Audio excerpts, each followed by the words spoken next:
বাস করি। চেয়ে দেখো কত সুন্দর প্রকৃতি তোমার চারপাশে। চলো আমরা সৃষ্টির শুরুতে ফিরে যাই, দেখি বাইবেল আমাদের সে বিষয়ে কি বলে।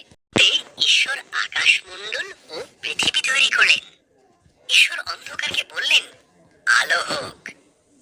এই আলোকে তিনি নাম দিলেন দিন, আর অন্ধকারকে নাম দিলেন রাত।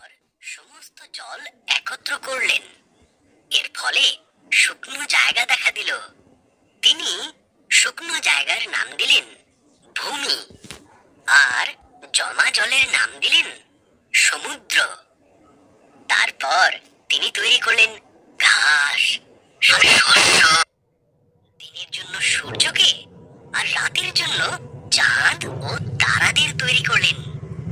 চতুর্থ দিন শেষ হলো, ফলে সাঁতার কাটার জন্য, আর পাখিদের সৃষ্টি করলেন আকাশে ওড়ার জন্য। তোমাদের সন্তান হোক, তিনি তাদের বললেন তোমরা বংশবৃদ্ধিতে ও সুরে পৃথিবীকে ভরিয়ে দাও। পঞ্চম দিন শেষ হলো, সৃষ্টি করলেন তিনি গৃহপালিত পশু, বন্য পশু ও সরীসৃপ প্রাণী তৈরি করলেন। ঈশ্বর বললেন আরো একটি সৃষ্টি বাকি আছে, যা সবার মধ্যে অত্যন্ত মূল্যবান। তাই তিনি নিজের মতন করে পুরুষ ও নারী সৃষ্টি করলেন। তিনি বললেন তোমাদের সন্তান হোক, পৃথিবীর দায়িত্ব নাও, মাছ ও পশু পাখিদের যত্নে রেখো।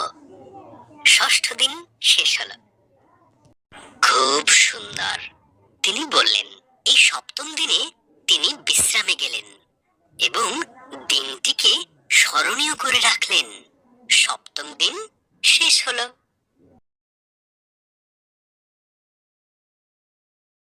উপরের জল থেকে নিচের জলকে আলাদা করে ফাঁকা জায়গা তৈরি করলেন, যার নাম দিলেন আকাশ। দ্বিতীয় দিন তিনি শুকনো জায়গার নাম দিলেন ভূমি, আর জমা জলের নাম দিলেন সমুদ্র। তারপর তিনি তৈরি করলেন ঘাস, শস্য ও গাছপালা। নোর বাগানে প্রথম পুরুষ আদম এবং নারী হবা বসবাস করত, কিন্তু শয়তান ছল চাতুরির মাধ্যমে সাপ সেজে আদম এবং হবাকে প্রলুব্ধ করল। জিজ্ঞাসা করল এইসব গাছগুলির থেকে কি ফল খেতে ঈশ্বর তোমাদের বারণ করেছে? হবা উত্তর দিল শুধু মাঝখানের গাছটির ফল খেতে বারণ করেছে, যদি খাই তাহলে মারা যাব। তুমি মারা যাবে না, ঈশ্বরের ওই গাছ থেকে ফল খেতে না দেওয়ার পেছনে বিশেষ কারণ আছে। যদি তুমি খাও তবে তার মতন হয়ে যাবে। তিনি যা জানেন তা তুমিও সব জানতে। ফলটি খেলো, সে তার সঙ্গে আদমকে কিছুটা ফল খেতে দিল।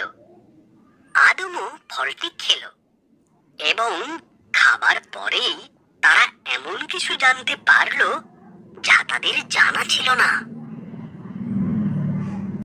একটি বিষয় তারা জানতে পারলো যে তারা উলঙ্গ ছিল। তারা পাতার বস্ত্র তৈরি করে নিজেদের লজ্জা ঢাকলো।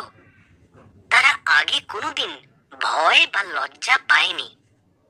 তাই তারা বুঝলো কিছু একটা ভুল হয়েছে।